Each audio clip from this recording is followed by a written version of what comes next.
தூத்துக்குடி மாவட்டம் ஏரல் அருகே தாமிரபரணி ஆற்றின் கரை ஓரமாக அமைந்துள்ள பழமையான கோவில் குரங்கணி முத்துமாலையம்மன் கோவில். இந்த கோவில் ராமாயண காலத்தோடு தொடர்புடையது.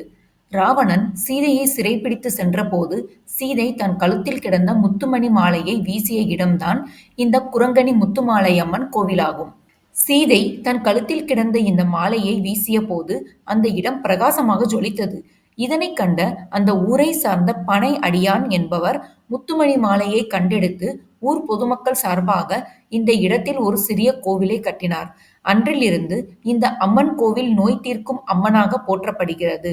இதன் அருகில் உள்ள தாமிரபரணி நீரே இக்கோயில் தீர்த்தமாக வழங்கப்படுகிறது. சீதா தேவியை ராமன் மீட்க சென்றபோது வானர சேனைகள் அணிவகுத்து நின்ற இடம்தான் இந்த பகுதியாகும். குரங்குகள் அணிவகுத்து சென்றதால் இந்த இடம் குரங்கணி என பெயர் பெற்றது. சீதா தேவியின் முத்து மாலை விழுந்த இடம் என்ற காரணத்தால் முத்துமாலை என பெயர் பெற்றது.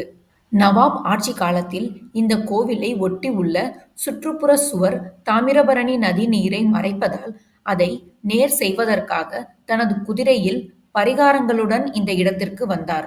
கோவிலின் சுற்றுச்சுவரை அகற்றும்படி கூறினார். அங்குள்ள மக்கள் இதற்கு எதிர்ப்பு தெரிவித்தனர். அங்குள்ள மக்கள், நீங்கள் இதை அகற்றினால் உங்களை முத்துமாலையம்மன் கேள்வி கேட்பார் என்றார்கள். உடனே நவாப், நான் அந்த அம்மனை 3 முறை அழைக்கிறேன், அவர் வருகிறாரா என்று பார்ப்போம் என்றார்.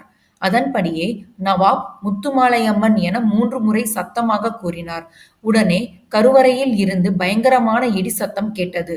இந்த அதிர்ச்சியில் நவாபும் குதிரையும் மயங்கி சரிந்தனர்.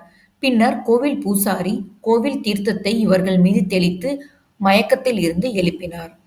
தன் தவறை உணர்ந்த நவாப் சுற்றுச்சுவரை அகற்றாமல் மேலும் தன் தவறுக்காக இந்த கோவிலுக்கு 2 மண் குதிரைகளை காணிக்கையாக வழங்கினார். இது போன்ற ஆன்மீக தகவல்கள் மேலும் அறிய சேனலை லைக் பண்ணுங்க, ஷேர் பண்ணுங்க, சப்ஸ்கிரைப் பண்ணுங்க.